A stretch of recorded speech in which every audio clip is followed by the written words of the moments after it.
morning.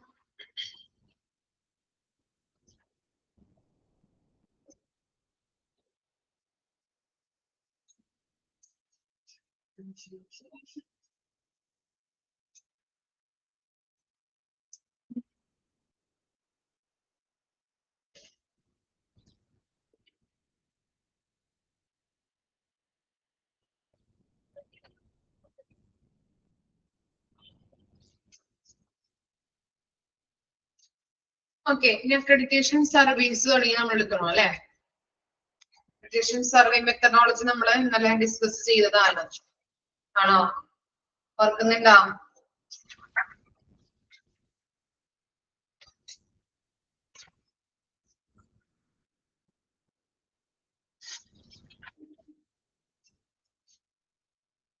Okay.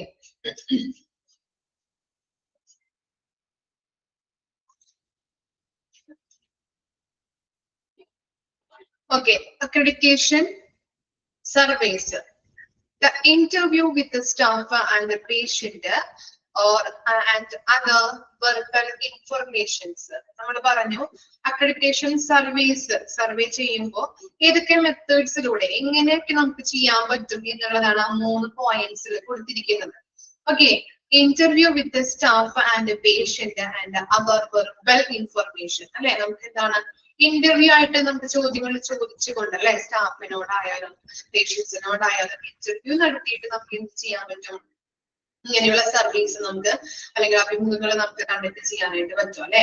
അതുപോലെ തന്നെ മറ്റു വാക്കാലായിട്ടുള്ള അതർ വെർബൽ ഇൻഫർമേഷൻ എന്ന് പറഞ്ഞാല് മറ്റു രീതിയിൽ വാക്കാനുള്ള ഇൻഫർമേഷൻസ് ഒക്കെ നമുക്ക് കളക്ട് ചെയ്യാനായിട്ട് സാധിക്കുന്നുണ്ട്.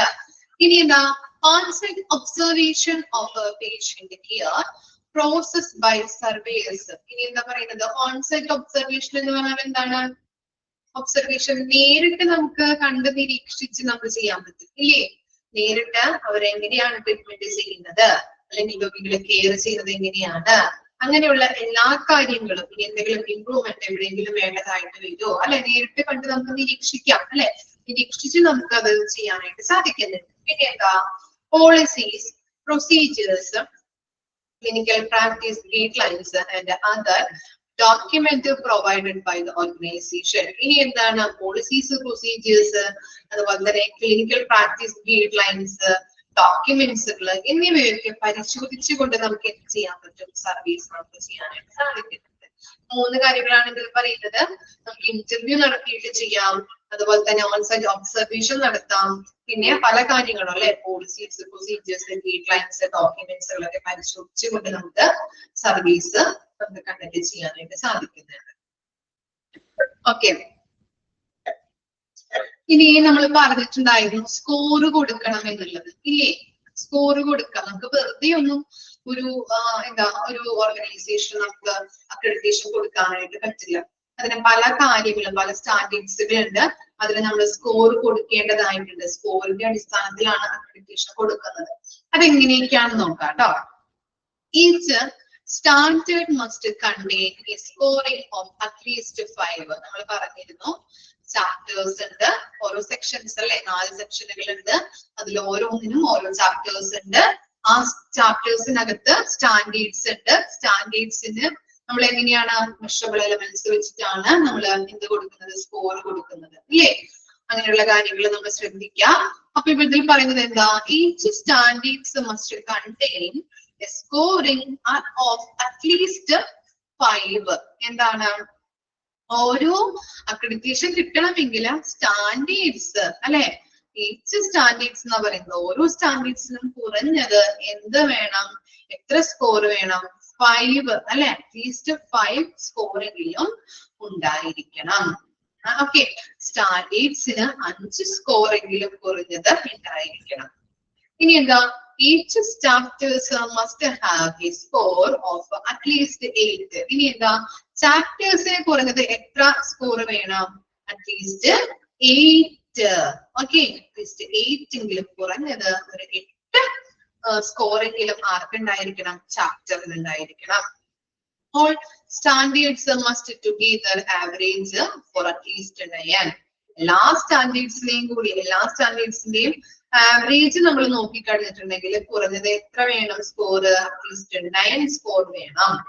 All measurable elements are averaged to obtain the score for the standards. എന്താണ് മെഷറബിൾ എലമെന്റ്സിന്റെ ആവറേജ് എടുത്ത് കഴിഞ്ഞിട്ടുണ്ടെങ്കിൽ നമുക്ക് എന്ത് കിട്ടുന്നുണ്ട്? സ്റ്റാൻഡേർഡിന്റെ സ്കോർ കിട്ടും. അത് നിങ്ങൾ താഴേന്ന് മേലേക്ക് പോവാം. നമ്മൾ എങ്ങനെയാ വന്നത്? സെക്ഷൻ 4 ഉണ്ട്, അതിനുള്ളിൽ ചാപ്റ്റേഴ്സ് ഉണ്ട്, ചാപ്റ്റേഴ്സിന്റെ ഉള്ളില് സ്റ്റാൻഡേർഡ്സ് ഉണ്ട്, സ്റ്റാൻഡേർഡ്സിന്റെ ഉള്ളിൽ എന്താ? Measurable elements. ഇങ്ങനെ വെച്ചിട്ടാണ് നമ്മൾ പറഞ്ഞു വന്നത്. ഇനി മെഷറബിൾ എലമെന്റ്സ് തൊട്ട് മേലേക്ക് പോവാം. മെഷറബിൾ എലമെന്റ്സിന്റെ ആവറേജ് എടുത്ത് കഴിഞ്ഞിട്ടുണ്ടെങ്കിൽ സ്റ്റാൻഡേർഡിന്റെ സ്കോർ കിട്ടും. ഇനി സ്റ്റാൻഡേർഡിന്റെ ആവറേജ് എടുത്ത് കഴിഞ്ഞാല് ചാപ്റ്ററിന്റെ സ്കോർ കിട്ടും. ചാപ്റ്ററിന്റെ ആവറേജ് എടുത്ത് കഴിഞ്ഞാൽ ഓവറോൾ ആയിട്ടുള്ള സ്കോർ നമുക്ക് കിട്ടുന്നുണ്ട്. മനസ്സിലായോ? ഓക്കെ, അടിയിന്ന് മേലേക്ക് ഒന്ന് പോയി നോക്കാം. കണക്ട് ചെയ്ത് പോവാ. സ്റ്റാൻഡേർഡ്സിന്റെ എന്താ ആവറേജ്, സോറി, മെഷറബിൾ എലമെന്റ്സിന്റെ ആവറേജ് എടുത്ത് കഴിഞ്ഞിട്ടുണ്ടെങ്കിൽ നമുക്ക് സ്റ്റാൻഡേർഡ്സിന്റെ സ്കോർ കിട്ടും. സ്റ്റാൻഡേർഡ്സിന്റെ ആവറേജ് എടുത്ത് കഴിഞ്ഞാല് ചാപ്റ്റേഴ്സിന്റെ സ്കോർ കിട്ടും. ചാപ്റ്ററിന്റെ ഒരു ആവറേജ് എടുത്ത് കഴിഞ്ഞാൽ ഓവറോൾ ആയിട്ടുള്ള സ്കോർ നമുക്ക് ലഭിക്കുന്നുണ്ട്. കിട്ടിയോ സ്കോർ? ഇനി നെക്സ്റ്റ് ആണ് scoring survey result. Each measurable elements, അതിനെ പറയുന്നതാണ് EME. അതിന്റെ ഷോർട്ട് ഫോം ആണ് കേട്ടോ. EME is scored met 10, partially met 5, not met 0. അപ്പൊ എന്താണ്? മെഷറബിൾ എലമെന്റ്സ് കൃത്യമായിട്ട് പാലിച്ചിട്ടുണ്ടെങ്കിൽ 10 സ്കോർ ആണ് കിട്ടുന്നത്. ഇനി പകുതിയാണ്, പാർഷ്യലി ആണെങ്കിലോ 5 സ്കോർ കിട്ടുന്നു. ഒട്ടും പാലിച്ചിട്ടില്ല എന്നുണ്ടെങ്കിൽ 0 സ്കോർ ആണ് കിട്ടുന്നത്. All standards are averaged to obtain or score of the chapter. എന്താണ്? എല്ലാ സ്റ്റാൻഡേർഡ്സിന്റെയും ആവറേജ് നമ്മൾ എടുത്തു കഴിഞ്ഞിട്ടുണ്ടെങ്കിൽ ചാപ്റ്ററിന്റെ സ്കോർ കിട്ടുന്നു. ഓക്കെ, താഴേന്ന് മേലേക്ക് ഒന്ന് പോയി നോക്കാം കേട്ടോ. ഇനി എന്താ? എല്ലാ ചാപ്റ്റേഴ്സിന്റെയും ആവറേജ് എടുത്തു കഴിഞ്ഞാൽ ഓവറോൾ സ്കോർ നമുക്ക് കിട്ടും അല്ലെ? All chapters are averaged to obtain the overall score. Okay, ഒന്ന് മനസ്സിലാക്കി വെച്ചാൽ മതി കേട്ടോ. അത് ക്ലിയർ ആണോ? ഇത്രയും ഒന്ന് ജസ്റ്റ് ഒന്ന് വായിച്ചു നോക്കി, ഇത്രയും വരെ.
നെക്സ്റ്റ് ആണ് എന്ത് നാബ്. നാബ് നിങ്ങൾക്ക് ഫോർത്ത് യൂണിറ്റിൽ പഠിക്കാനുള്ള ഒരു ചാപ്റ്റർ. ഇവിടെ കുറച്ചൊരു പോർഷൻ മാത്രം കൊടുത്തിട്ടുള്ളൂ. അവിടെ നിങ്ങൾ കറക്റ്റ് ആയിട്ട് പഠിക്കുള്ളൂ എന്താണ് നാബ് എന്നുള്ളതൊക്കെ. അപ്പോ നമുക്ക് ചെറിയൊരു പോർഷൻ ആണ്, അത് നമുക്ക് നോക്കാം. നാബ് എന്ന് പറഞ്ഞാൽ അതിന്റെ എക്സ്പാൻഡ് ഫോം ആണ്, കൃത്യമായിട്ട് പഠിച്ചു വെക്കാം. National accreditation board for hospital and health care providers. Okay, national accreditation board for hospital and health care providers underline ചെയ്ത് വെക്കാം കേട്ടോ. The NAB standards are reformed every 4 years. Underline ചെയ്തേ. JCI സ്റ്റാൻഡേർഡ്സ് എപ്പോഴാണ് reform ചെയ്യുന്നത്? എത്ര years കൂടുമ്പോഴാണ് JCIയുടെ standards reform ചെയ്യുന്നത് അല്ലെങ്കിൽ റീ എക്സാമിൻ ചെയ്യുന്നത്? എത്ര ഇയേഴ്സ് കൂടുമ്പോഴാ? എവറി 3 years കൂടുമ്പോഴ്. ഇവിടെ നാബിന്റെ വരുമ്പോ എത്രയാണ് വരുന്നത്? Standards are reformed every 4 years. Okay, underline ചെയ്യാട്ടോ. അങ്ങോട്ടും ഇങ്ങോട്ടും മാറരുത്, വളരെ ഇമ്പോർട്ടന്റ് ആണ്, ക്വസ്റ്റ്യൻസ് ചോദിക്കാറുണ്ട്. And now the hospital implements 5th edition standards April 2020. April 2020-ലാണ് JCI NAB 5th edition വന്നിരിക്കുന്നത്. അത് എന്താണ്? അതിന്റെ സ്റ്റാൻഡേർഡ്സ്, നാബിന്റെ സ്റ്റാൻഡേർഡ്സുകൾ റീ എക്സാമിൻ ചെയ്യുന്നത് എവറി 4 years കൂടുമ്പോഴാണ്. NAB standard centers on patient safety and quality of delivery of services by the hospital in a changing healthcare environment. NAB is given by an autonomous body set up by the Government of India, known as QCI, Quality Council of India, which is the standard making board in India. എന്താണ് അവിടെ പറയുന്നത്? NAB standard centers on patient safety and quality of the delivery of services by the hospital. ഇവിടെ പറയുന്നത് NAB standards കേന്ദ്രീകരിച്ചിരിക്കുന്നത് ഇതിലേക്കാണെന്ന് പറയുന്നത് patient സേഫ്റ്റിയിലും അതുപോലെ തന്നെ പേഷ്യൻസിന് കൊടുക്കുന്ന സർവീസ് പ്രൊവൈഡ് ചെയ്യുമ്പോൾ ക്വാളിറ്റിയുള്ള സർവീസിലും നമ്മൾ കൊടുക്കണം എന്നുള്ളതിലാണ് അവര് NAB സ്റ്റാൻഡേർഡ്സുകൾ കേന്ദ്രീകരിച്ചിരിക്കുന്നത്. പേഷ്യന്റ് സേഫ്റ്റിയുമായിട്ട് ബന്ധപ്പെട്ടും quality of delivery service by the hospital, okay, അതുമായിട്ട് ബന്ധപ്പെട്ടിട്ടുമാണ് ഈ NAB സ്റ്റാൻഡേർഡ്സുകൾ കേന്ദ്രീകരിച്ചിരിക്കുന്നത്. പിന്നെ എന്താണ് NAB എന്ന് പറഞ്ഞാല് ഓട്ടോണമസ് ബോഡിയാണ് കേട്ടോ. ഓട്ടോണമസ് എന്ന് പറഞ്ഞിട്ടുണ്ടെങ്കിൽ എന്താ?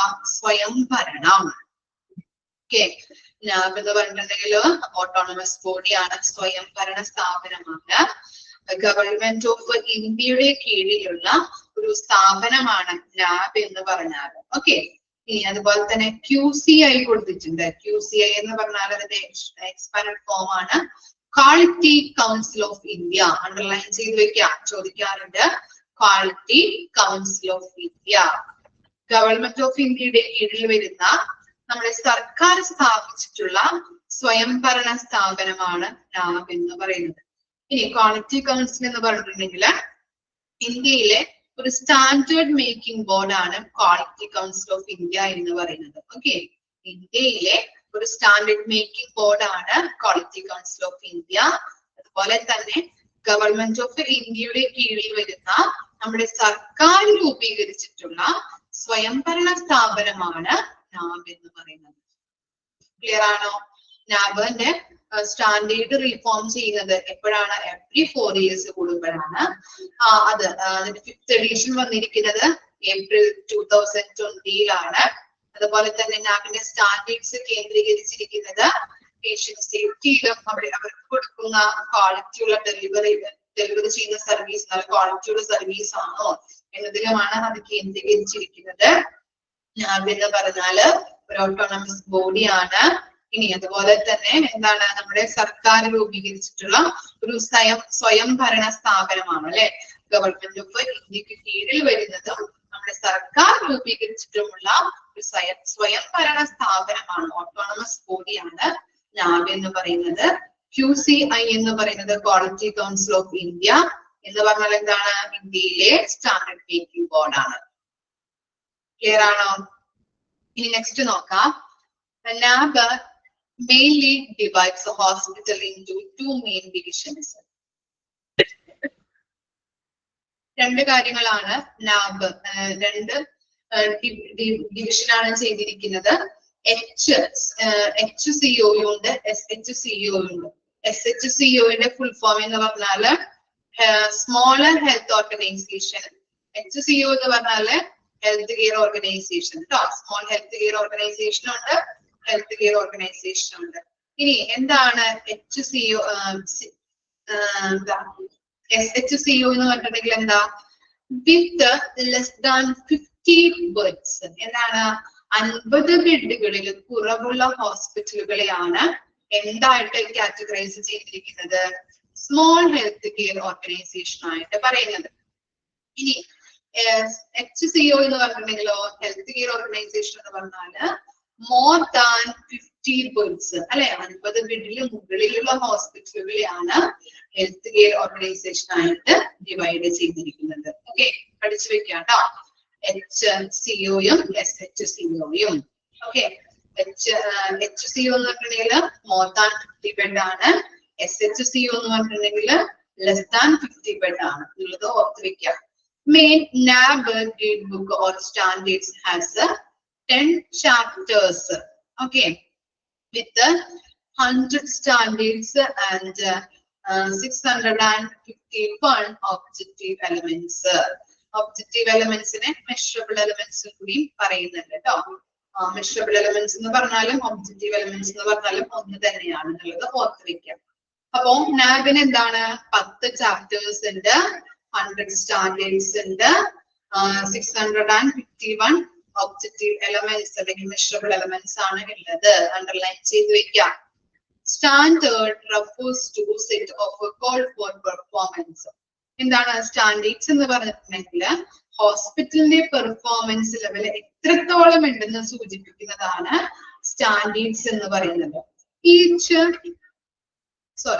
Elements come under each standard and E is used to monitor the performance.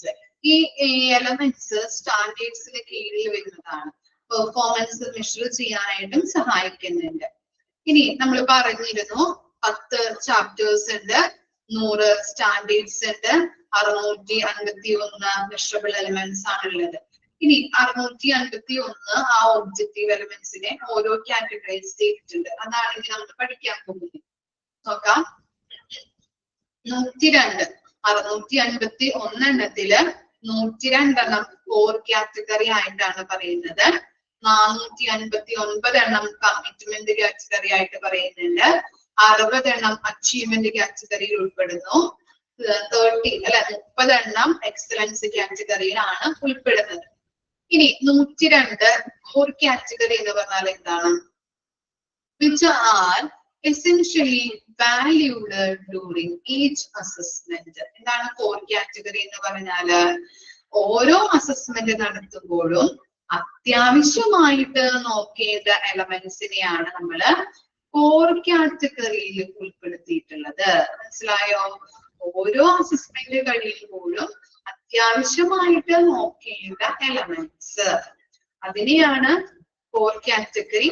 എത്ര എണ്ണമാണ്? 102 ഡിവൈഡ് ചെയ്തിരിക്കുന്നത് കേട്ടോ. 681 എണ്ണത്തില് 102 കോർ കാറ്റഗറി ആണ്.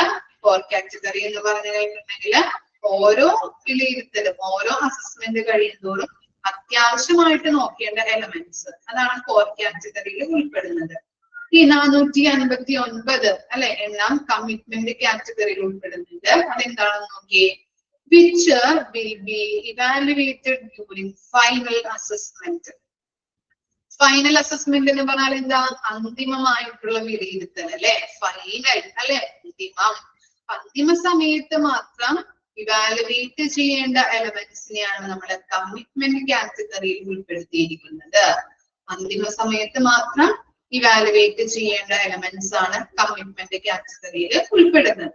ഇനി 60 അല്ലെ 60 അച്ചീവ്മെന്റ് കാറ്റഗറിയിലാണ് ഉൾപ്പെടുത്തിയിട്ടുള്ളത്. അതെന്താണ്? which will be checked out during surveillance assessment. Surveillance എന്ന് പറഞ്ഞിട്ടുണ്ടെങ്കിൽ എന്താണ് സൂപ്പർവിഷൻ അല്ലെങ്കിൽ മേൽനോട്ടം എന്നാണ് അതിന്റെ മീനിങ് ആയിട്ട് വരുന്നത്. അപ്പൊ നോക്കിയേ, ഈ അച്ചീവ്മെന്റ് കാറ്റഗറിയിൽ ഉൾപ്പെടുന്നത് 60 എണ്ണമാണ് അല്ലെ. എന്താണ് അച്ചീവ്മെന്റ് കാറ്റഗറി എന്ന് പറഞ്ഞാല്? നിരീക്ഷണ മൂല്യനിർണയ വേളകളില് മാത്രം ചെക്ക് ചെയ്യേണ്ട എലമെന്റ്സ്. ഓക്കെ, നിരീക്ഷണ മൂല്യനിർണയം അല്ലെ, സർവീലിയൻസ് അസസ്മെന്റ്, മേൽനോട്ടം വിലയിരുത്തൽ അല്ലെ, നിരീക്ഷണ മൂല്യനിർണയ വേളകളില് ചെക്ക് ചെയ്യേണ്ട എലമെന്റ്സ് ആണ് ഇത് അച്ചീവ്മെന്റ് കാറ്റഗറിയിൽ ഉൾപ്പെടുത്തിയിട്ടുള്ളത്. ഇനി 30 എണ്ണം എക്സലൻസ് കാറ്റഗറിയിലാണ് ഉൾപ്പെടുന്നത്. Which will be evaluated re accreditation. Re accreditation സമയത്ത് മാത്രം വിലയിരുത്തേണ്ട എലമെന്റ്സ്, അതിനെയാണ് നമ്മൾ എക്സലൻസ് കാറ്റഗറിയിൽ ഉൾപ്പെടുത്തിയിരിക്കുന്നത്. മനസ്സിലായോ? അപ്പൊ 659 ഒബ്ജക്റ്റീവ് എലമെന്റ്സ് ഉണ്ട്. 102 എണ്ണം കോർ കാറ്റഗറിയിൽ ഉൾപ്പെടുത്തിയിട്ടുണ്ട്. 459 എണ്ണം കമ്മിറ്റ്മെന്റ് കാറ്റഗറിയിൽ ഉൾപ്പെടുത്തിയിട്ടുണ്ട്. 60 എണ്ണം അച്ചീവ്മെന്റ് കാറ്റഗറിയാണ്. 30 എണ്ണം എക്സലൻസ് കാറ്റഗറിയാണ്. കോർ കാറ്റഗറി എന്ന് പറഞ്ഞു കഴിഞ്ഞാല് ഓരോ അസസ്മെന്റ് നടത്തുമ്പോഴും ആവശ്യത്തിനായിട്ടല്ലേ, അത്യാവശ്യത്തിനായിട്ട് നോക്കേണ്ട എലമെന്റ്സ് ആണ് ഈ ഇതിൽ വരുന്നത്. കോർ കാറ്റഗറിയിൽ ഉൾപ്പെടുന്നത് 459 എണ്ണം അന്തിമ സമയത്ത് മാത്രം വിലയിരുത്തേണ്ട എലമെന്റ്സ് ആണ്. ഇനി എന്താ കമ്മിറ്റ്മെന്റ് കാറ്റഗറിയിൽ ഉൾപ്പെടുത്തിയിട്ടുള്ളത്? ഇനി എന്താ അച്ചീവ്മെന്റ് കാറ്റഗറിയിൽ ഉൾപ്പെടുത്തിയിട്ടുള്ളത്? നിരീക്ഷണ മൂല്യനിർണയ വേളകളില് ചെക്ക് ചെയ്യേണ്ട എലമെന്റ്സ് ആണ് അച്ചീവ്മെന്റ് കാറ്റഗറിയിൽ ഉൾപ്പെടുത്തിയിട്ടുള്ളത്. 30 എക്സലൻസ് കാറ്റഗറിയിലാണ് ഉൾപ്പെടുത്തിയിരിക്കുന്നത്. അതെന്താണ്? റിവാലുവേഷൻ റീ അക്രഡിറ്റേഷൻ സമയത്ത് മാത്രം വിലയിരുത്തേണ്ട എലമെന്റ്സിനെയാണ് നമ്മൾ ഈ എക്സലൻസ് കാറ്റഗറിയിൽ ഉൾപ്പെടുത്തിയിട്ടുള്ളത്. ഓക്കെ, വായിച്ചു നോക്കിയേ.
ഓക്കെ, നെക്സ്റ്റ് നോക്കാം. നാബ് സ്റ്റാൻഡേർഡ്സ്. ഓക്കെ, നമ്മൾ പറഞ്ഞിരുന്നു നാബിന് എത്ര ചാപ്റ്റേഴ്സ് ഉണ്ട് ഓർക്കുന്നുണ്ടോ? നാബിന് എത്ര ചാപ്റ്റേഴ്സ് ആണുള്ളത്? പഠിച്ചതാണ് നമ്മൾ.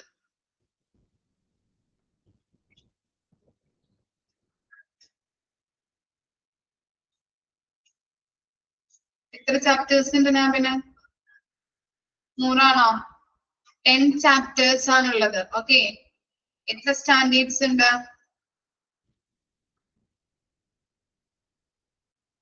100. ഓക്കെ, അപ്പോ നബിന്റെ സ്റ്റാൻഡേർഡ്സ് ആണ് അവിടെ കൊടുത്തിരിക്കുന്നത്. പേർഷ്യൻ സെന്റേഡ് സ്റ്റാൻഡേർഡ്സ് ഉണ്ട്, ഓർഗനൈസേഷൻ സെന്റേഡ് സ്റ്റാൻഡേർഡ്സ് ഉണ്ട്. ഓക്കെ, പേർഷ്യൻ സെന്റേഡ്സ് എത്ര എണ്ണം വരുന്നുണ്ട് നോക്കിയേ? 5 എണ്ണം അല്ലെ. അതുപോലെ തന്നെ ഓർഗനൈസേഷൻ സെന്റേഡ് സ്റ്റാൻഡേർഡ്സിലും 5 എണ്ണം വരുന്നുണ്ട്. അങ്ങനെ ടോട്ടൽ എണ്ണമാണ് എത്ര? ടോട്ടൽ ചാപ്റ്റേഴ്സിന്റെ എണ്ണമാണ് 10 എന്നുള്ളത്. ഓക്കെ, ഫസ്റ്റ് വൺ എന്ന് പറയുന്നത് assessment and continuity of care. നമ്മൾ നേരത്തെ സ്റ്റാൻഡേർഡ്സുകളൊക്കെ പറയുമ്പോൾ പഠിച്ചിട്ടുണ്ട് അല്ലെ, JCIയിലൊക്കെ പഠിച്ചിട്ടുണ്ട്. ഓക്കെ, അത് തന്നെയാണ് ഇവിടെ കൊടുത്തിരിക്കുന്നത് കേട്ടോ, സെയിം തന്നെയാണ്. ഇനി എന്താ? കെയർ ഓഫ് പേഷ്യന്റ് അല്ലെ, COP. ഇനി MOM, management of medications. Patient rights and education, PRE. Hospital infection control, HIC. ഇതൊക്കെയാണ് എന്തിൽ വരുന്നത്? പേഷ്യൻ സെന്റേഡ് സ്റ്റാൻഡേർഡ്സിൽ വരുന്നത്. അപ്പോ ഓർഗനൈസേഷൻ സെന്റേഡ് സ്റ്റാൻഡേർഡ്സിൽ വരുന്നത് ഏതൊക്കെയാണെന്നുള്ളതും പേഷ്യൻ സെന്റേഡ് സ്റ്റാൻഡേർഡ്സിൽ വരുന്നത് ഏതൊക്കെയാണെന്നുള്ളതും ഒന്ന് ഓർത്ത് വെക്കുക. ഏതെങ്കിലും കോഡൊക്കെ വെച്ച് പഠിക്കാം. ചിലപ്പോ ചോദിച്ചു കഴിഞ്ഞിട്ടുണ്ടെങ്കിൽ നമുക്ക് ആൻസർ വിട്ട് കളയരുത്. കൃത്യമായിട്ടുള്ള ആൻസർ നമുക്ക് കൊടുക്കേണ്ടതുണ്ട്. നന്നായിട്ട് പഠിക്കുക. നമ്മുടെ ഓരോ മാർക്കും വിലപ്പെട്ടതാണ് അല്ലെ, മാർക്ക് കളയരുത്.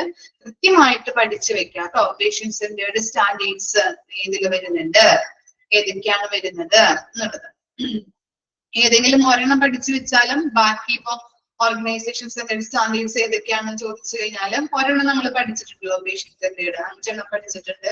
അപ്പൊ അതൊന്നും നമുക്ക് എന്താണ് പെട്ടെന്ന് ഓർമ്മ വരാനായിട്ട് സാധ്യതയുണ്ട്. അപ്പൊ അതുകൊണ്ടാണ് ഇപ്പൊ 2 പഠിക്കാൻ പറ്റില്ല എന്നുണ്ടെങ്കിലും ഏതെങ്കിലും ഒരെണ്ണെങ്കിലും പഠിച്ചു വെക്കുക, ഏതെങ്കിലും 5 കേട്ടോ. ഓർഗനൈസേഷൻ സെന്റേർഡ് സ്റ്റാൻഡേർഡ്സ് എന്ന് പറഞ്ഞാല് patient safety and quality improvement, PSQ, responsibility of management, ROM, facility management and safety എന്താണ് FMS, human resource management HRM, information management system IMS. ഇത്രയും കാര്യങ്ങളാണ് NAB സ്റ്റാൻഡേർഡ്സിൽ വരുന്നത് കേട്ടോ. ഓക്കെ, 10 ചാപ്റ്റേഴ്സ് ആണുള്ളത്, 100 സ്റ്റാൻഡേർഡ്സ്, അതുപോലെ തന്നെ 651 വിഷബിൾ എലമെന്റ്സ് ആണ് NAB-നുള്ളത്. അത് കൂടെ ഒന്ന് ഓർത്ത് വെക്കാം. നെക്സ്റ്റ് ആണ് NAB കീ പെർഫോമൻസ് ഇൻഡിക്കേറ്റേഴ്സ്. എന്താണ് ഇൻഡിക്കേറ്റേഴ്സ് എന്ന് പറഞ്ഞാല്? ഇൻഡിക്കേറ്റർ എന്തായിരിക്കാം? ഇൻഡിക്കേറ്റർ എന്താ? സൂചകം അല്ലെ, സൂചിക എന്നൊക്കെ പറയാറുണ്ടല്ലേ. അപ്പോ ഈ സ്റ്റാൻഡേർഡ്സ് വെച്ചിട്ട് കറക്റ്റ് ആയിട്ട് നമ്മുടെ ഹോസ്പിറ്റലിൽ നല്ല രീതിയിൽ പ്രവർത്തനങ്ങൾ നടക്കുന്നുണ്ടോ? ഒരു 32 ഫോർമുലാസ് നമുക്ക് പഠിക്കാനുണ്ട്. ഓക്കെ, കണ്ടോ? ഇതിന്റെ ഇവിടെ ഫോർമുലയാണ് കൊടുത്തിരിക്കുന്നത്. ഓരോ പേജും കഴിയുന്നതോറും ഇമ്പോർട്ടൻസ് ആയിട്ടുള്ള നമ്മള് റേഡിയോ ടെർമിനോളജിയിൽ നമ്മൾ ഓരോ ചാപ്റ്റർ കഴിഞ്ഞപ്പോഴും ഇമ്പോർട്ടന്റ് ആയിട്ടുള്ളത് നമ്മൾ ഓരോ പേജിലും മാർക്ക് ചെയ്ത് തന്നില്ലേ? അതുപോലെ തന്നെ മാർക്ക് ചെയ്ത് തരാം. 32 എണ്ണവും പഠിക്കേണ്ടതില്ല. അപ്പോ കറക്റ്റ് ആയിട്ടുള്ളത് സ്ട്രെസ് കൊടുത്ത് മാർക്ക് ചെയ്ത് തരുന്നത് പഠിക്കാം. ഓക്കെ, അങ്ങോട്ടും ഇങ്ങോട്ടും മാറിപ്പോയത്. ഒരു 32 ഫോർമുലാസ് നമുക്ക് പഠിക്കാനുണ്ട്.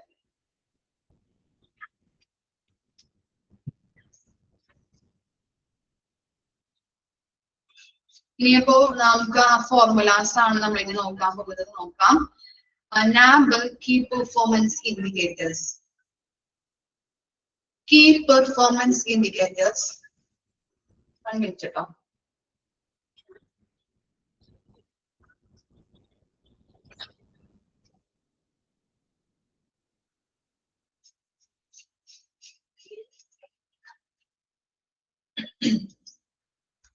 Key performance indicators, KPI. Okay, underline ചെയ്യാട്ടോ. KPI എന്ന് പറഞ്ഞാല് key performance indicators ആണ്. Assist in helping to systematically monitor, assess and continually enhance service performance. അപ്പൊ ഇൻഡിക്കേറ്റർ വഴി നമുക്ക് എന്ത് ചെയ്യാൻ പറ്റും? ഓരോ സൂചകങ്ങൾ അല്ലെ, ഇങ്ങനെ ഇൻഡിക്കേറ്റേഴ്സ് വഴി നമുക്ക് പെർഫോമൻസിനെ അളക്കാനായിട്ട് പറ്റും അല്ലെ. നമ്മൾ ഓരോ ചാപ്റ്റർ പഠിക്കുമ്പോഴും എന്താണ് ഈ ഇൻഡിക്കേറ്റേഴ്സ് നമ്മൾ പഠിച്ചിട്ടുണ്ട്. ഇപ്പൊ CST പഠിച്ചപ്പോഴും എന്താണ് ആ indicators, mechanical indicators, biomedical indicators, അതുപോലെ തന്നെ കെമിക്കൽ ഇൻഡിക്കേറ്റേഴ്സ് ഒക്കെ നമ്മൾ പഠിച്ചിട്ടുണ്ട് അല്ലെ. കറക്റ്റ് ആണോ പെർഫോം ചെയ്യുന്നത്, ആ മെഷീൻ കറക്റ്റ് ആയിരിക്കോ ഇല്ലയോ, അല്ലെങ്കിൽ ക്വാളിറ്റിയോടെയാണോ പ്രവർത്തിക്കുന്നത്, അങ്ങനെയുള്ള കാര്യങ്ങൾ ചെക്ക് ചെയ്യാൻ വേണ്ടിയിട്ടാണ് ഈ സൂചകങ്ങൾ നമ്മൾ നോക്കുന്നത്, വെക്കുന്നത് അല്ലെ. അതുപോലെ തന്നെയാണ് ഇവിടെ പെർഫോമൻസ് ലെവൽ അളക്കാൻ വേണ്ടിയിട്ടാണ് സൂചിക അല്ലെങ്കിൽ ഇൻഡിക്കേറ്റേഴ്സ് ഉപയോഗിക്കുന്നത്. എന്തെങ്കിലും ഇപ്പൊ മെച്ചപ്പെടുത്താനുണ്ടെങ്കിൽ ഇൻഡിക്കേറ്റേഴ്സ് വഴി നമുക്ക് ഐഡന്റിഫൈ ചെയ്യാനായിട്ട് പറ്റും. എവിടെയെങ്കിലും ക്ലിനിക്കൽ ഇംപ്രൂവ്മെന്റ് വേണം, അല്ലെങ്കിൽ ഡോക്ടർ രോഗികളെ കെയർ ചെയ്യുന്നതിൽ എന്തെങ്കിലും ഇംപ്രൂവ്മെന്റ് വേണം, അല്ലെങ്കിൽ എന്താണ് എന്തെങ്കിലും ഫെസിലിറ്റീസുമായിട്ട് ബന്ധപ്പെട്ട സൗകര്യങ്ങൾ, രോഗികൾക്ക് കൊടുക്കുന്നതുമായിട്ടുള്ള സൗകര്യങ്ങളുമായിട്ട് ബന്ധപ്പെട്ട് ഇംപ്രൂവ്മെന്റ് ആവശ്യം ഉണ്ടെങ്കിൽ അത് നമുക്ക് ഐഡന്റിഫൈ ചെയ്യാനായിട്ട് ഇതിലൂടെ സാധിക്കുന്നുണ്ട്. ഈ കീ പെർഫോമൻസ് ഇൻഡിക്കേറ്റേഴ്സിലൂടെ സാധിക്കുന്നുണ്ട്. Okay, however, they do provide signposts that signal progress towards the goals and objectives as well as the opportunity for sustainable progress. എന്താണ് പറയുന്നത്? എത്രത്തോളം അവർ പെർഫോം ചെയ്യുന്നുണ്ടെന്ന് മനസ്സിലാക്കാനായിട്ട് ഇൻഡിക്കേറ്റേഴ്സ് നമ്മളെ സഹായിക്കുന്നുണ്ട്. ഓക്കെ, ഇൻഡിക്കേറ്റേഴ്സ് പരിശോധിച്ച് കഴിഞ്ഞിട്ട് നമുക്ക് മനസ്സിലാക്കാൻ പറ്റും എന്താണ് എത്രത്തോളം ഇംപ്രൂവ്മെന്റ് വേണം, അല്ലെങ്കിൽ കറക്റ്റ് ആയിട്ട് അവരുടെ വർക്കുകൾ കാര്യങ്ങളൊക്കെ ചെയ്യുന്നുണ്ടോ. ഇനി കീ പെർഫോമൻസ് ഇൻഡിക്കേറ്റേഴ്സ് എന്ന് പറഞ്ഞിട്ടുണ്ടെങ്കിൽ സൈൻ പോസ്റ്റ് എന്ന് പറഞ്ഞാൽ എന്താ? വഴികാട്ടി. ഓക്കെ, വഴികാട്ടി. വഴികാട്ടി എന്നാണ് അതിന്റെ മീനിങ് വരുന്നത്. സൈൻ പോസ്റ്റ് എന്ന് പറഞ്ഞാല് ഈ കീ പെർഫോമൻസ് ഇൻഡിക്കേറ്റേഴ്സ് സ്വയം അവരുടെ പെർഫോമൻസ് മെച്ചപ്പെടുത്താനായിട്ട് സാധിക്കില്ല. ഇനി എങ്ങനെയാണ് സാധിക്കുന്നത്? കീ പെർഫോമൻസ് ഇൻഡിക്കേറ്റേഴ്സ് വെച്ചിട്ട് അത് നമുക്കൊരു വഴികാട്ടിയാണെന്ന് പറയാൻ പറ്റും. എവിടെയെല്ലാം ഇംപ്രൂവ്മെന്റ് വേണ്ടതായിട്ടുണ്ട് എന്നുള്ളത് നമുക്ക് ഐഡന്റിഫൈ ചെയ്യുന്നതിന് വേണ്ടതായിട്ടുള്ള ഒരു വഴികാട്ടിയാണ് ഇത് കീ പെർഫോമൻസ് ഇൻഡിക്കേറ്റേഴ്സ് എന്ന് പറയുന്നത്. ഓക്കെ, അപ്പോ അങ്ങനെയുള്ള നമുക്ക് എന്തെങ്കിലും അവരുടെ ഗോളുകൾ അച്ചീവ് ചെയ്യാനായിട്ട് പറ്റുന്ന രീതിയിൽ ഒരു വഴികാട്ടിയാണ് എന്തെന്ന് പറയുന്നത് കീ പെർഫോമൻസ് ഇൻഡിക്കേറ്റേഴ്സ്. സ്വയം നമുക്ക് ഈ കീ പെർഫോമൻസ് ഇൻഡിക്കേറ്റേഴ്സിലൂടെ നമുക്ക് മെച്ചപ്പെടുത്താനായിട്ട് പറ്റില്ല. നമുക്ക് എവിടേക്ക് ഇംപ്രൂവ്മെന്റ് വേണ്ടതായിട്ടുണ്ട്, അല്ലെങ്കിൽ എന്തെങ്കിലും പ്രശ്നങ്ങൾ എവിടേക്ക് ഉണ്ട് എന്നുള്ളത് ഐഡന്റിഫൈ ചെയ്യാനായിട്ടുള്ള ഒരു ഇൻഡിക്കേറ്റർ ആണ് ഇതെന്ന് പറയുന്നത്. സൂചിക എന്ന് പറയുന്നത് എന്താണ്? Key performance ഇൻഡിക്കേറ്റേഴ്സിലൂടെയാണ്. ഓക്കെ, അപ്പൊ അതുവഴി നമുക്ക് നമ്മുടെ ഗോൾ അച്ചീവ് ചെയ്യാനായിട്ട് ഈ കീ പെർഫോമൻസ് ഇൻഡിക്കേറ്റേഴ്സ് സഹായിക്കുന്നുണ്ടെന്നാണ് പറയുന്നത്. Key performance indicators are likely to be monitored by the health care organizations. അപ്പോ ഹെൽത്ത് കെയർ ഓർഗനൈസേഷൻസിന് അവരുടെ പെർഫോമൻസ് ലെവൽ അറിയാൻ വേണ്ടിയിട്ട് ഇൻഡിക്കേറ്റേഴ്സ് യൂസ് ചെയ്തുകൊണ്ട് നമുക്ക് നിരീക്ഷിക്കാനായിട്ട് സാധിക്കുന്നുണ്ട്. ഓക്കെ, ഈ സൂചിക വെച്ചിട്ട് അവരുടെ പെർഫോമൻസ് എത്രത്തോളം ഉണ്ട്, എവിടെയൊക്കെ ഇംപ്രൂവ്മെന്റ് വരുത്തേണ്ടതുണ്ട് എന്നുള്ളത് ഐഡന്റിഫൈ ചെയ്യാനായിട്ട് സഹായകമാണ്. ഇനി ഓരോന്നും നമ്മൾ പഠിച്ചിട്ടുണ്ട്, നമ്മൾ പറഞ്ഞു 32 ഫോർമുലാസ് ആണ് ഇനി നോക്കാൻ പോകുന്നത്. അപ്പൊ അത് കറക്റ്റ് ആയിട്ട് കേട്ടോ ഓരോ പേജിലെയും മിസ് പറഞ്ഞു കഴിയുമ്പോൾ ഇമ്പോർട്ടന്റ് ആയിട്ടുള്ള കാര്യങ്ങൾ മാർക്ക് ചെയ്ത് തരാം. അത് കൃത്യമായിട്ട് പഠിച്ചു വെക്കാനായിട്ട് നോക്കാം. അപ്പൊ ഫസ്റ്റ് വൺ ആണ് ഇത് the time taken for initial assessment. Initial എന്ന് പറഞ്ഞാൽ എന്താ? ഇനീഷ്യൽ എന്തായിരിക്കും? ഇനീഷ്യൽ എന്ന് പറഞ്ഞാല്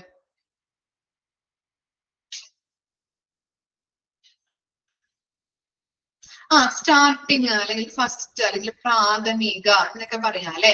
ഓക്കെ, പ്രാഥമിക വിലയിരുത്തലിനായിട്ട് എടുക്കുന്ന ടൈം അതാണ് അവിടെ കൊടുത്തിരിക്കുന്നത്. Time taken for initial assessment. Okay, പ്രാഥമിക വിലയിരുത്തലിനായിട്ട് എടുക്കുന്ന ടൈം അതിന്റെ ഫോർമുലയാണ് നമ്മൾ പഠിക്കാൻ പോകുന്നത്. നോക്കാം.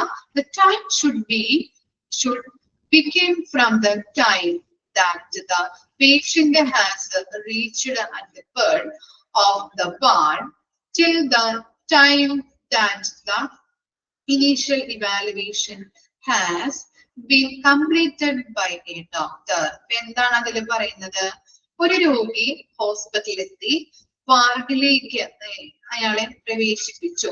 അത് മുതൽ വാർഡിലോ അല്ലെങ്കിൽ വാർഡിലേക്ക് അയാളെ പ്രവേശിപ്പിച്ചത് മുതല് ഒരു രോഗിയെ ഡോക്ടർ വന്ന് പ്രാഥമിക മൂല്യനിർണയം നടത്തുന്നത് വരെയുള്ള ടൈം അതാണ് അവിടെ കാൽക്കുലേറ്റ് ചെയ്യുന്നത്. ഓക്കെ, രോഗി വാർഡിലെത്തുന്നത് മുതൽ ആ ടൈം മുതല് ഡോക്ടർ വന്ന് അദ്ദേഹത്തെ പ്രാഥമികമായിട്ട് ഫസ്റ്റ് ടൈം മൂല്യനിർണയം നടത്തുന്നത് വരെയുള്ള ആ ടൈം അതാണ് നമ്മൾ അവിടെ കാൽക്കുലേറ്റ് ചെയ്യുന്നത്.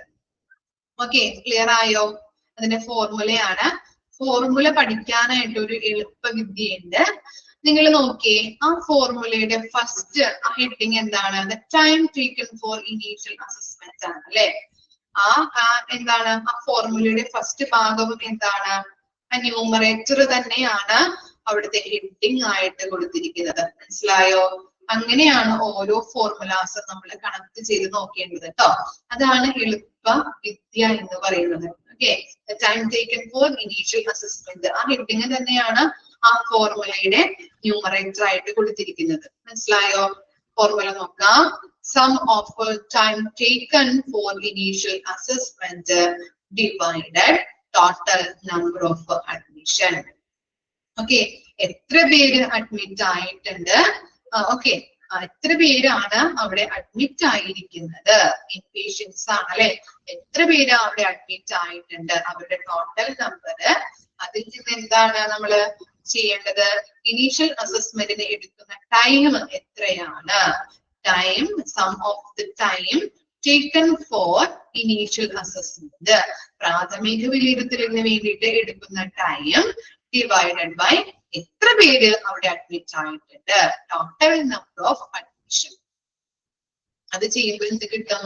ടൈം ടേക്കൺ ഫോർ ഇനീഷ്യൽ അസസ്മെന്റിന്റെ റേറ്റ് നമുക്ക് അവിടെ കിട്ടും. ഓക്കെ, റേറ്റ് ഒന്നും എടുത്ത് അങ്ങനെ ചോദിക്കില്ല, ജസ്റ്റ് ആ ഫോർമുല മാത്രമാണ് ചോദിക്കുന്നത്. ഓക്കെ, നിങ്ങളപ്പോ ചെയ്യേണ്ടത് ആ ഫോർമുല കൃത്യമായിട്ട് പഠിച്ചു വെക്കുക. ക്ലിയർ ആയോ? ആ ഫസ്റ്റ് ഫോർമുല വരെ ഒന്ന് വായിച്ചു നോക്കിയേ. ഫസ്റ്റ് ഫോർമുല എന്ന് പറഞ്ഞത് ഓക്കെ ആണോ? എന്താണ് ഫസ്റ്റ് ഫോർമുല എന്ന് പറഞ്ഞത്? പ്രാഥമിക വിലയിരുത്തലിനായിട്ട് എടുക്കുന്ന ടൈമാണ് നമ്മൾ കാൽക്കുലേറ്റ് ചെയ്യുന്നത്. ഒരു രോഗി വാർഡിലെത്തി, അദ്ദേഹത്തെ നോക്കുന്നതിന് വേണ്ടിയിട്ട് ഡോക്ടർ അല്ലെ ഇനീഷ്യൽ അസസ്മെന്റിന് വരുന്ന ടൈം, അതാണ് കാൽക്കുലേറ്റ് ചെയ്യുന്നത്. അപ്പൊ നമ്മൾ ഫോർമുല എന്ന് പറഞ്ഞാല് sum of time taken for initial assessment divided by total number of admission. Initial അസസ്മെന്റിന് എടുക്കുന്ന ടൈം ഡിവൈഡഡ് ബൈ എത്ര പേര് അഡ്മിറ്റ് ആയിട്ടുണ്ട് എന്നുള്ളത്. ഓക്കെ, വായിച്ചു നോക്കി ഇത്രയും വരെ കേട്ടോ. ഞാൻ സ്റ്റാൻഡേർഡ്സ് തുടങ്ങി ഇത്രയും വരെ ഒന്ന് വായിച്ചു നോക്കാം.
നെക്സ്റ്റ് ഫോർമുല നോക്കിയാലോ? ഓക്കെ, നെക്സ്റ്റ് ആണ് the number of reporting errors per 1000. Okay, 1000 investigations.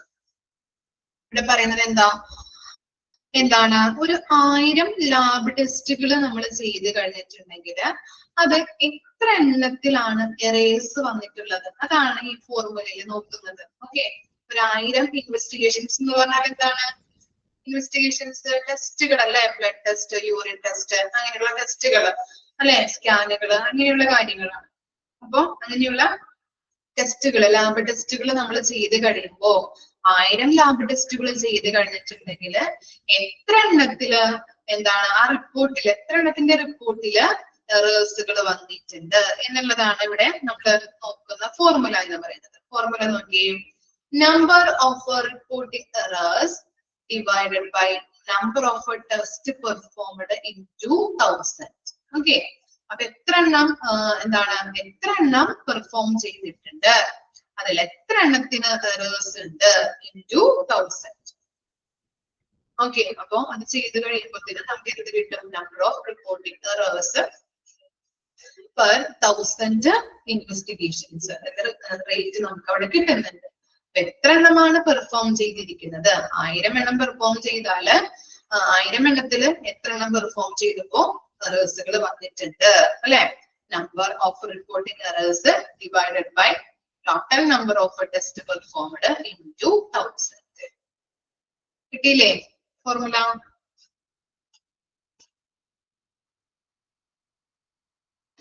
Next ആണ് എന്ത്? Percentage of adherence to safety precautions by staff working in the diagnostics. Okay, adherence എന്ന് പറഞ്ഞാൽ എന്താ? അഡ്ഹറൻസ് എന്താ മീനിങ് വരുന്നത്? അഡ്ഹറൻസ്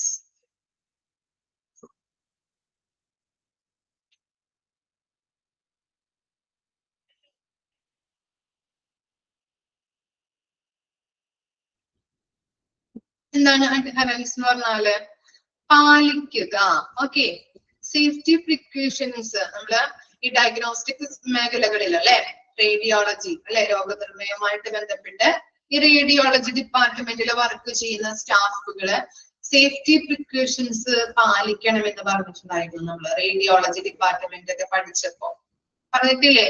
അവരെന്താണ് ഇപ്പോ രോഗികളൊക്കെ പൊസിഷൻ ചെയ്യുന്ന സമയത്ത് എന്ത് വെക്കണം? ഗൂഗിൾസ് അല്ലെ, ഏപ്രിൻസ് ഇടണം, ഗ്ലൗസ് ധരിക്കണം എന്നൊക്കെ പഠിച്ചതായിട്ട് ഓർക്കുന്നുണ്ടോ? അപ്പൊ അതാണ് ഇവിടെ കൊടുത്തിരിക്കുന്ന ഫോർമുല. എന്താണ്? റേഡിയോളജി ഡിപ്പാർട്ട്മെന്റിൽ വർക്ക് ചെയ്യുന്ന സ്റ്റാഫുകള് കൃത്യമായിട്ട് അവരുടെ സേഫ്റ്റി പ്രിക്കോഷൻസ് പാലിക്കുന്നുണ്ടോ, പാലിച്ചവരുടെ പെർസെന്റേജ് ആണ് ഇവിടെ നമ്മൾ കാണുന്നത്. ഓക്കെ, അതിന്റെ ഫോർമുല നോക്കിയേ. Number of staff adhering to safety precautions divided by number of staff audited into 100. എന്താണ്? സേഫ്റ്റി പ്രിക്കോഷൻസ് പാലിച്ച അവരുടെ ടോട്ടൽ നമ്പർ, എത്ര സ്റ്റാഫുകൾ ഉണ്ടോ എല്ലാവരും പാലിക്കണമെന്നില്ലല്ലേ? അപ്പൊ അതുകൊണ്ട് സേഫ്റ്റി പ്രിക്കോഷൻസ് പാലിച്ചവരുടെ ടോട്ടൽ നമ്പർ ഡിവൈഡഡ് ബൈ ആ ഡിപ്പാർട്ട്മെന്റിൽ വർക്ക് ചെയ്യുന്നവരുടെ ടോട്ടൽ എണ്ണം ഇൻറ്റു 100. ക്ലിയർ ആണോ? എല്ലാ മേഖലകളിലും അല്ലെങ്കിൽ എന്താണ് ഡയഗ്നോസ്റ്റിക് സെന്റേഴ്സില് വർക്ക് ചെയ്യുന്നവരുടെ ടോട്ടൽ നമ്പർ എല്ലാവരും സേഫ്റ്റി പ്രിക്കോഷൻസ് ധരിക്കണമെന്നില്ല. അതാണ് അവിടെ കൊടുത്തിരിക്കുന്നത്.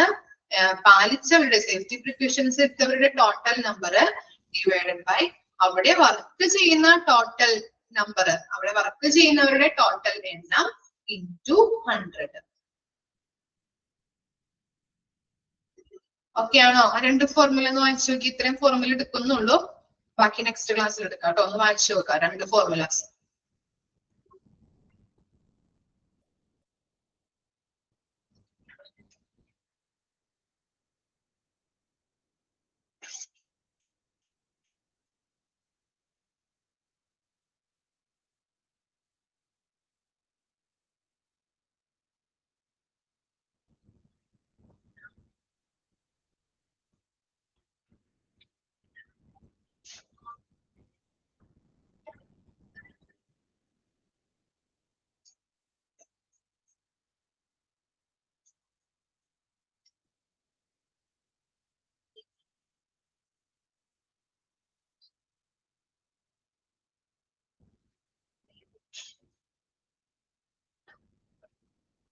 ക്ലിയർ ആണോ? മൂന്ന് ഫോർമുലയാണ് നമ്മൾ ക്ലാസ്സിൽ പഠിച്ചത്.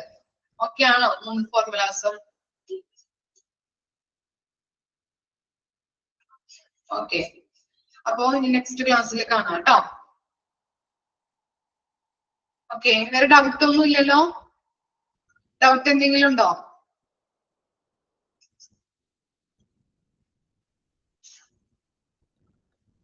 ഇല്ല, വിശ്വസിക്കുന്നു. Okay, okay, thank you.